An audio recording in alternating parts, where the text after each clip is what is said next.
ซื้อเนี่ยมาเลี้ยงตัวไว้เบิ่งเขาเล่นละพุ่นเล่นยังอย่างนี้วนเวียนกันเขาเลี้ยงตัวกวงนี่ไง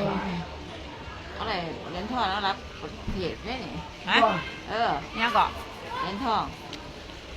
รับประเทศบ้านได้ก่อนน้องหนามมันบุกเลี้ยงมันบุกเสียดมเสียดมบ่เนี่ย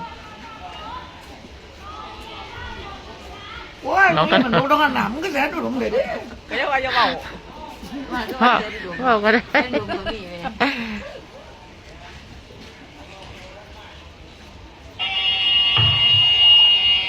ว่าอยู่ว่าสิเฮ็ดให้เฮ็ดที่ดอกก็ว่าสิว่าก็ทางหนาเท่าเอง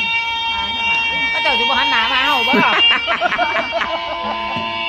ก่อนแดดที่ละกอมันแม่ก็บอกกูใจหม่วงมากไปบอกใส่หน้ากากใส่กระมีนหัวใส่ตาดำ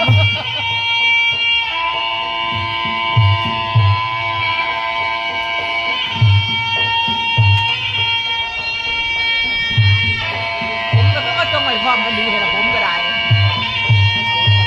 พวกเขาเอาไว้ขึ้นกันเนาะต้องใจหัว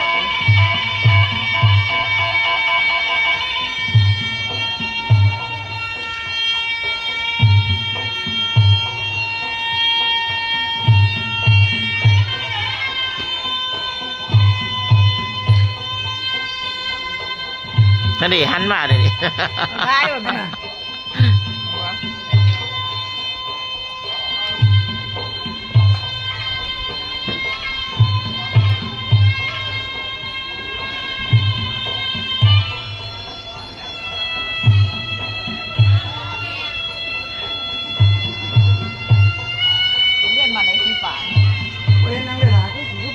ไม่เห็นไก่ไปอยู่ไก่น้องไก่เขาฝุ่นมั้งได้ก็ได้บ่เบิดดิล่ะ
เฉียงใต้หาดาวมีชนชาผู้ดังคนตาอ้างสิทธิ์โน้มให้มันมีเรื่อยมาอยากได้แผ่นดินของไทยมีผู้ดังไรอารยธรรมล้างเผ่าพันธุ์คนดีคนเด่นเหลือแค่คนเถื่อนและพวกตัวเองต้องจะเล่นดินแดนปล่อยข่าวเท็จลงในเน็ตเพื่อโชว์มีแต่คนโง่หลอกไล่เพื่อฟังสั่งให้เกลียดไทยจนเป็นสันดานเข้ามาลุกล้ำพร้อมทำสงคราม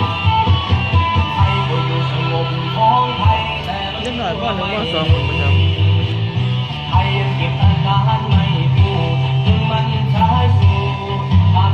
ทับพาโอ้ยพ่อเอกคอยมายืนอยู่กลางๆอยู่วัสนา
สวนกันเดียวนะ เขาไม่ได้ตีกันพี่น้อง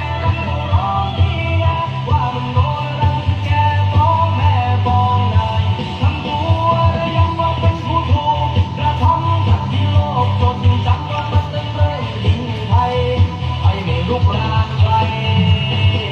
แต่อยากให้ไทยเอาจริงตะวันออกเฉียงใต้5 นาฬิกามีชนชาติที่ห้ามไว้ใจเป็นหอบข้างแปรไม่รู้เมื่อไรจะลอบทำร้าย เขาเลยยังวันนี้เขาเลยยังไม่บอกให้ยังวันนี้อาการหลับ มีชนชาติที่ห้ามไว้ใจเป็นหอบข้างแปรไม่รู้เมื่อไรจะลอบทำร้ายแบบไรอารยธรรม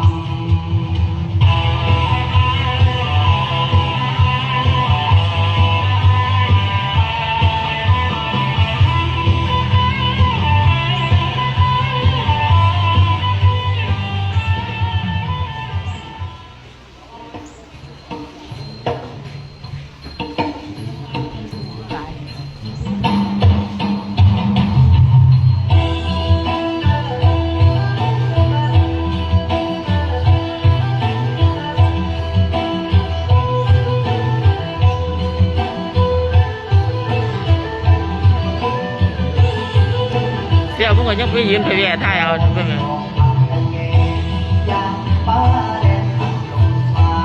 เจ้าอีนวล แ